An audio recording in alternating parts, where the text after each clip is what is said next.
be talking about flat track racing as well as some other news, but man, I cannot believe this is going to be the future of flat track racing.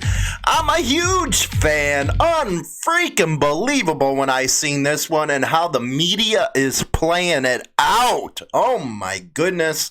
Welcome to Motorcycle Madhouse Biker News. This is your morning news for everything going on, biker. Don't forget, we are promo and hardcore. Season 3, Episode 14, we got our debut of the independent bands that are going to be coming on. It's going to be a great episode. We're going to keep on going down that road. Everybody's pretty psyched. If you have an MP3 of your independent band, send it to us, because we're not going to be doing the popular bands. No, we're going to do the up-and-coming hungry ones. We actually, in Episode 15... we'll have a subscribers band playing good stuff out there, man. I got to tell you, great stuff.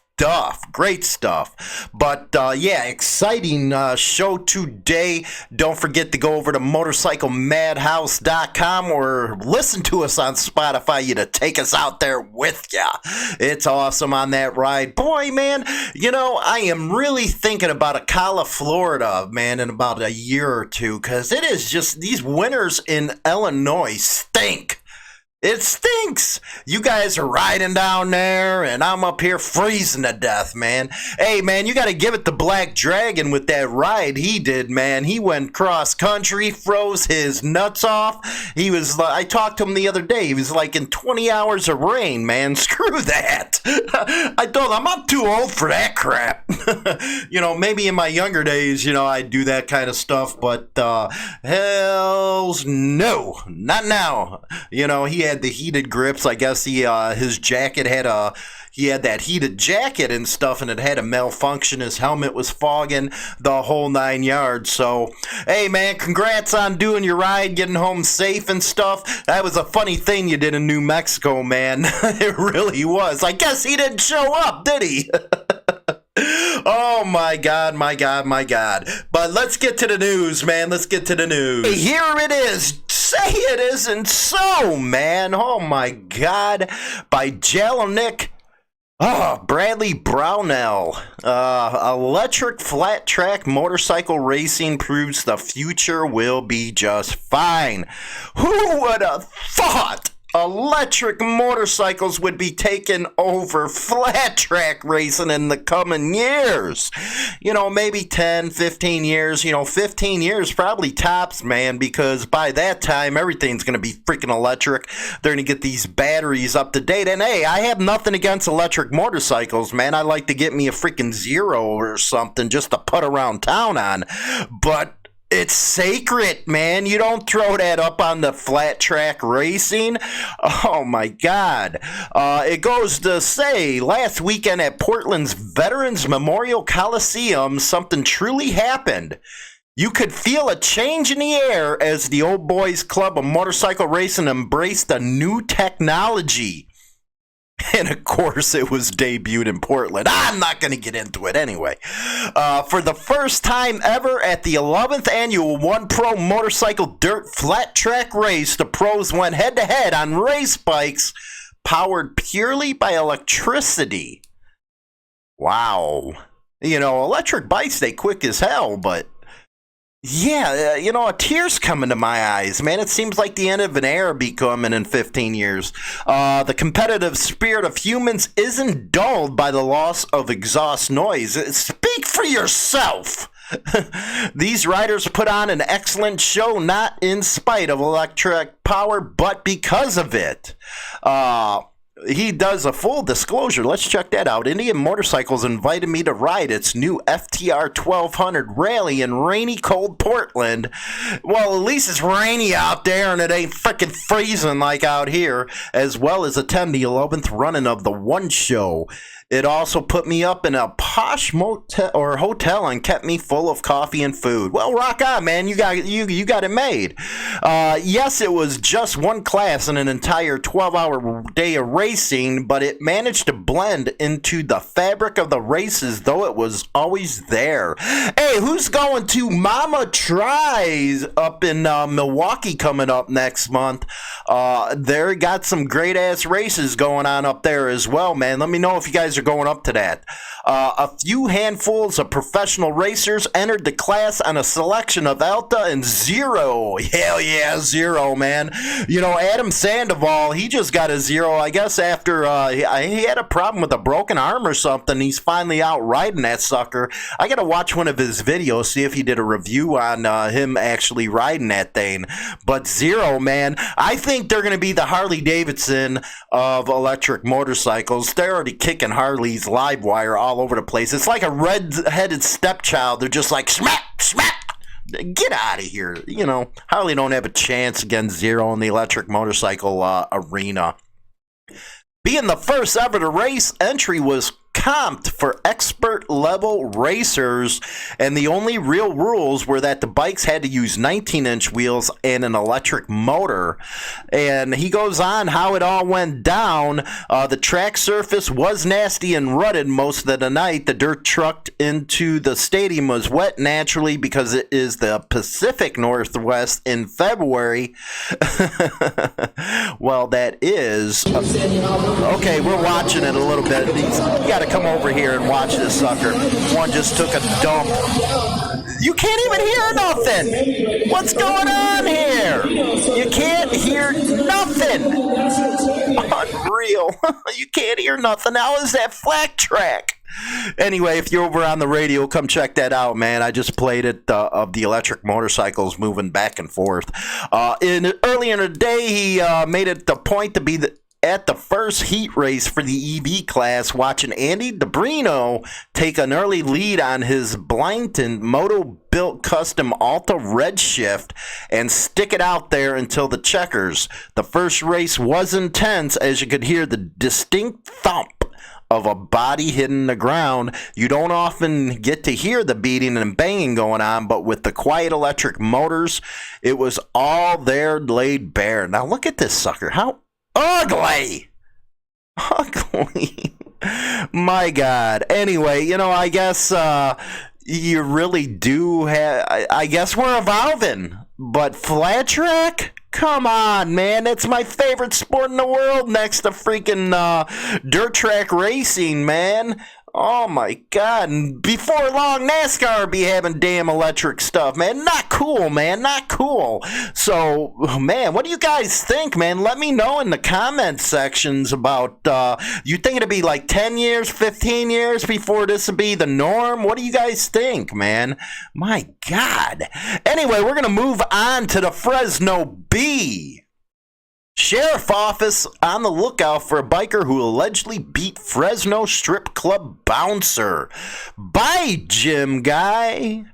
Let's see here. Deputies with the Fresno County Sheriff's Office are hunting a biker who allegedly beat a bouncer at a Fresno strip club in December. Jesse Verdugo, 47, a member of the Malas Hashas motorcycle gang, is assault on charges of an assault with deadly weapon, according to sheriff spokesman Tony Body. The 5'8", 200-pound biker and some of his friends were asked to leave the City Lights nightclub in December. At the door, Verdugo is alleged to have beaten the man who escorted him outside. Oh man, have you guys seen this going around? A guy actually admitted, taking care of some sex offenders. Anybody got commissary money for this guy? He deserves it. Molas Hachos or Hectos gang members have an extensive criminal history involving contacts with Fresno law enforcement, including the beating of a man outside the now-closed Crossroads bar at Shields and Cedar Avenues in 2014. The bar was later shut down because of the beating and an unrelated shooting. Yeah, I did get a lot of pushback on what's it called, that one article I did, the Banditos and Mongols were involved in that Midland thing that just came out, and I was arguing about how the bar owner shouldn't have been suffering, and of course you get your haters, and most of them are supporters of clubs. Them dingbats, those are the ones that really cause the problems. It's not the ones that are club members. But anyway, let's go up north. Some of my Canadians, Harm, Dewana, all yous, let me know your feelings on this. A Quebec boxing promoter faces hearing after 81 is seen at the bout. So I guess they're not I guess club members up there ain't allowed to do any damn thing without whoever's doing it getting in trouble. A well-known Quebec boxing promoter is defending himself before a tribunal. Man, that just don't sound good. Tribunal, man. That just reminds me of wars. Against accusations stemming from two of his boxing cards, including claims he fixed a bout and hosted members of a criminal biker gangs in reserved ringside seats. It's a boxing match or it's MMA, man. A lot of that stuff is fixed. That's the norm. Everybody knows that on the street. The hearings against this dude, I ain't even going to try to, you know what? My French stinks. Ain't going to even try to pronounce that name. Began Tuesday in Montreal before an administrative tribunal of the provincial authority that oversees combat sports. Mario, the authorities' representative, told the tribunal several irregularities that he said occurred during boxing events in May and September, promoted jointly by Michel's company and New Air Fighting. He said he saw members of the Hells Angels biker gang in the ringside seats reserved for the promoters during a September 20 bout at the Montreal Stadium. Added that he saw two separate sets of security teams that night, including one agent who had a Hells Angels tattoo on his forearms. So again, we think we got it bad here in the United States, man. Canada and freaking Oz, man. So, for those that are, concerned about motorcycle club rights, man, I think that our freaking authorities are starting to take their page out of Canada and Oz. You got to feel sorry for some of them guys, man. They don't even have a Bill of Rights, I don't think, in those two countries. That is something that is sacred here in the United States. Many people don't know what they got until it's gone. Man, just look at them two countries. You can't even go to an MMA fight or a boxing fight without it being a controversy. Again, I don't know what the scene is like up in Canada. Well, mid-90s we sure the hell did, man. That was a heck of a freaking thing going on up in Canada, man. So it's pretty rough out there.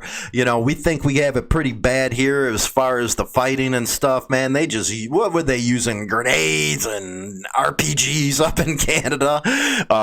And then, of course, I think it's Holland or something that you actually have where they banned motorcycle clubs outright if the government don't like it. So we enjoy a lot of rights in this country, but if you do not stand up for them and fight for them, the politicians just take it a mile, man. You give them an inch, they'll take it a mile, and that's what is sad. I actually, in the episode 14 that's coming up on Tuesday over on the radio program, we're going to be talking about more in depth about the no club colors policy that you see going around. Also, we're going to be talking, we're going to have a section on ABATE with the legislative stuff that that, depending on what state, get involved with.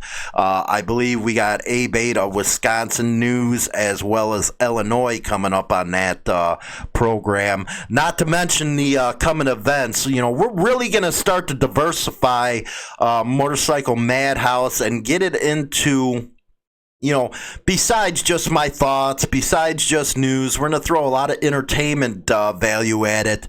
And I'm going to start setting up interviews like we used to do. It's just I've been so damn busy to really, really make it the way it's supposed to be. So a lot of work's going to be put into the show. So the only way to, make it to where it stays good is make sure you get over there on Spotify, iTunes, subscribe, or follow as it is over on the radio station. Every time we put up a new episode, it's usually notifies you and stuff. And you got to do that over here on YouTube. There's a little bell that you got to hit. If you don't hit that little bell, they're not going to notify you when we put up new videos and stuff. I always thought if you subscribe to something, they'd let you know it, but what they do on a lot of these social media stuff, especially over on Facebook, I think we're heading up to 70,000 followers over there. We were at 68 something, whatever. But they only show what we post to maybe 1,000 or 2,000 people, and then they want you to bump it up. For an extra $5, we'll show it for 20 people. What you got to do is go under the notifications over on Facebook and tell them, hey, I want to be notified whenever somebody posts from this website. Instagram, we're doing pretty good over there, which is real cool, man. I'm doing like these 5, 6, 7 minute little videos. We call them Motorcycle Madhouse Shorts. And I talk about all kinds of stuff on the Instagram. I'm finally learning how to do that stuff as well as on Twitter. I'm finally learning it, man. Finally learning it. But don't forget, we got different website setups now. HarleyLiberty.com is our main site. That is for all the motorcycle club news, man. All of it. And then, of course, BikerLifestyleMagazine.com. We got the good that's going on in the biker scene, the motorcycle club scene, as well as motorcycle manufacturer news, the whole 9 yards. Then HooliganBiker.com, where I give you all my personal opinions. And boy, does that set some balls on fire when I do that. But anyway, I really appreciate all the support that you guys are giving. If you want to help the show out, you can in the link below. You can donate via PayPal, man, and whatever we receive goes right back into making the shows even better. We get all the equipment we need, helps pay for travel when we start covering a lot of the events that we're going to be doing this summer. So we appreciate any donations you can give. If not, just go ahead and pass this material around to your friends. Post it to your social media. And don't forget to subscribe to us over on Instagram, where you'll get more at-ease videos, if you will. With that, I'll talk to you guys later. You guys keep rocking on and get you some pink taco, man. Enjoy that pink taco, and most importantly, save the pink taco.